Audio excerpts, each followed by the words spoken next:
So, what can you learn about sales from 3 glasses of red wine? Well, first and most importantly, it's not the amount of wine that you should be drinking in a lunch with your client. And anyway, it's these 3 glasses of wine.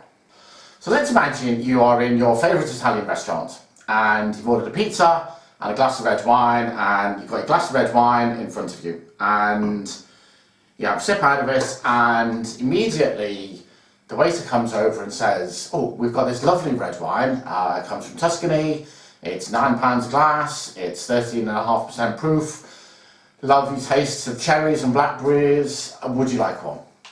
And you'll look at them thinking, what on earth are you saying? I've got a whole glass of wine here, why would I want another one yet? Right? Absolutely no way are you going to order a second glass of wine at that point, because you've still got a full one. Right? But that's what most salespeople do. They go in and talk to their customer and they talk all about their product, and they never bother to ask whether there's a need for it. Right? Now let's imagine that we fast forward half an hour. Right? You're halfway through your pizza and you've into this glass of wine. Right? So we've drunk most of it, and a different waiter comes over and says, oh, I noticed you're nearly out of wine, would you like to have another glass? And you're like, well, yes, that would be fantastic, thank you, because I am, still got my pizza to eat, I'm nearly out of wine. Yeah, absolutely, another glass of wine would be perfect. Right?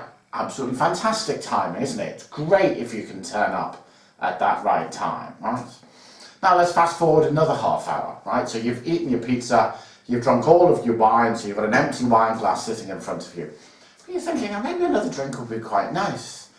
Well, should I have a drink here? Should I go to the wine bar next door? Or maybe what about the pub at the end of the road? All of a sudden you've got options at this point, right? Because you're not tied to the restaurant. You can go anywhere for that extra drink, and there's probably 3 or 4 places that you could go. So you have choice, and so your chances of actually having another glass of wine in the restaurant are quite low. And so therefore the chances of the restaurant selling you one are quite low. So if we think about it from the buyer's perspective, not much chance of buying a glass of wine there, definitely a chance of buying a glass of wine there, less chance of buying a glass of wine there again. Okay? So if we as a seller, we want to turn up just at this point, don't we? But it's kind of hard to tell, right? Let's think about this. Let's imagine this scenario, okay?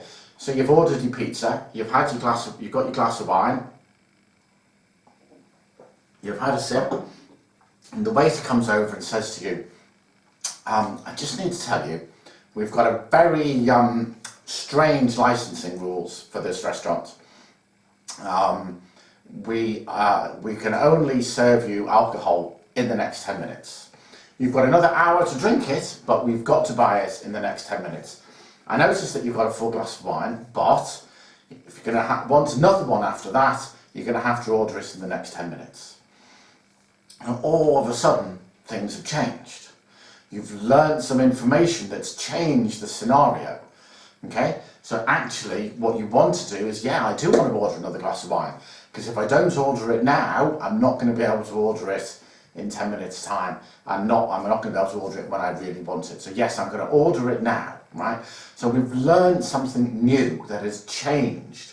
We've actually put ourselves in this position, right? We've put ourselves in the position where we need to order the wine now, otherwise we're not going to be able to get it, right? And that's the process of change.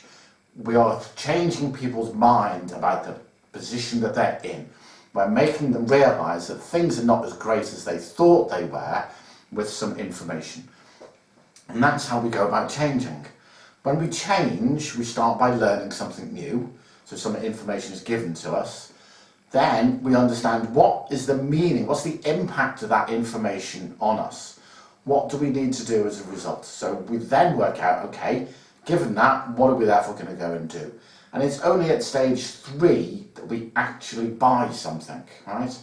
Then we go and start using that product, whatever it is that we've bought, and finally we return to the status quo position where we're happy, okay?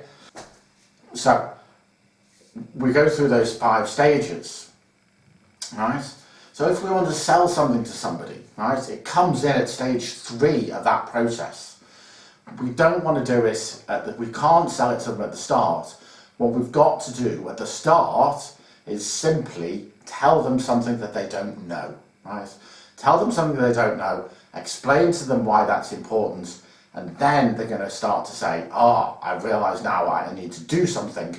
What do I need to do? Hopefully it means buying your product, and off you go, and you're away, and you've sold your product. But if you start by talking all about your product when your customer's sitting with a full glass of wine, they're not going to buy it, right?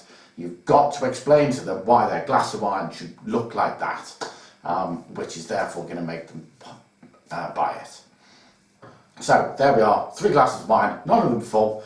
Hopefully that explains to you why 3 glasses of wine and thinking about 3 glasses of wine help you to be better at sales.